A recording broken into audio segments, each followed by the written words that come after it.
Hello, this is Lady Boulay, and I hope you're having a fantastic day. Thank you for your support. Thank you for subscribing to the channel. Thank you for your thumbs up, for your comments, and thank you for sharing the videos. Thank you for all you do to support the channel. And yes, we are commanded to love one another, whether we want to or not, or whether we agree with each other or not. So on the screen, we have Megan Thee Stallion, American rapper and social media influencer, and Rebecca Cheptegei, and I'm sure I didn't pronounce it right. She is a Ugandan, or she was a Ugandan marathon runner and a sergeant in the Ugandan army. Now, on the surface, it wouldn't seem like these two women had anything in common except they're both black women living an ocean apart, different sides of the world, but the victims of the same disorder. One survived, the other didn't. We know that Megan Thee Stallion was shot in the foot by a man she knew, who is now serving time in prison for that act. Rebecca didn't fare as well. She is a femicide victim, intentionally killed by her partner and father of her children, who threw gasoline on her and set her on fire. The tragedy with Rebecca has been trending ever since it happened right after the Olympics. But her funeral was today or yesterday. It showed up on my YouTube page and I saw it and I just decided to look at part of it, and it's really sad. This is a young woman.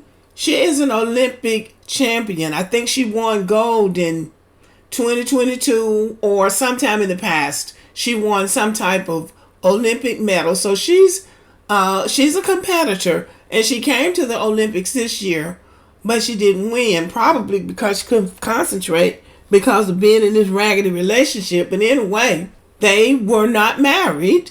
She had 2 children, and I'm assuming by him. And she had bought some land. Now, we know how this works in the United States. You're with a guy, you stay with him for a while, you have children, and then at a point you realize this is not the right man for me. It's not going to work.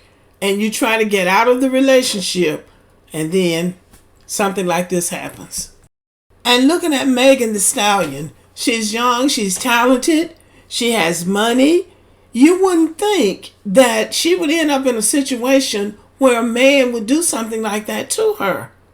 But it happened to her. And the problem sometimes is that people don't even want these men to take responsibility for what they've done. Now, fortunately, this man that attacked her is serving time in jail, and so is the man that ended Rebecca's life. But this is a worldwide problem. It's really a situation where women are going to have to really be intentional about how they move in the world. According to the Center for Disease Control, Black American women are 6 times more likely to be killed than white American women. And black women are almost always killed by a black man with a gun. And here's some statistics from Kenya, which is a bordering country of Uganda.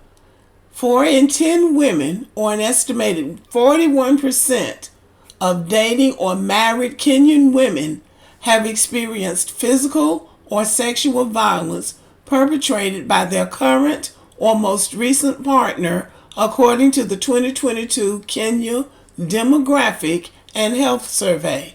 Now, one of the ways that the Kenyan women have dealt with this is that they have women's only villages. Men can't live in the village. They can visit, but they can't stay, and they can't be a part of any decision making in those villages. I think they had created another village that are run by women. The men can stay there, but the women make the decisions. So this seems to be a trend with Kenyan women in an effort to protect themselves from these abusive men. And what we can't ever figure out is these abusive men who are living in subjection to white men and Asians and other people can't muster up the courage to fight those men, but they'll fight the women. So here's some advice to women from a black American man who seems to know what he's talking about. Ladies, let me give you 6 things you should never do. 6 things. I want you to write them down. Number 1, run after man. Never run after man. Let him pursue you. Never run after man. Number 2, never value a man more than you value yourself. You never make him feel like he's on a higher pedestal. You have just as much value as he does. Number 3, want a man more than he wants you. You never show a man that you want him. It should be equal. It's a reciprocal. Number 4, let him feel that you can't live without him, that life can't go on without him, that you can't move on, that you can't function, that you can't think without him. Number 5, he don't have to provide and take care of you. He does. He's the man. He's the leader. He should provide and take. It is an honor for him to provide and take care of you. And number 6, the last one, that you're a fan of his. You esteem him high. You're not a fan. You're a partner. These are 6 things. And I want you to repeat this over and over again. And I want you to share it with 6 other women and say, these are things in the comments I will never do. Go with God. Things have gotten to a point in Black America that a lot of men, including preachers, relationship people, are speaking out and speaking to women about the sort of men that they choose from the beginning, because the best way to be rid of a devil is to not get tied up with him in the first place. The world is a dangerous place. Everybody is wrapped up in materialism.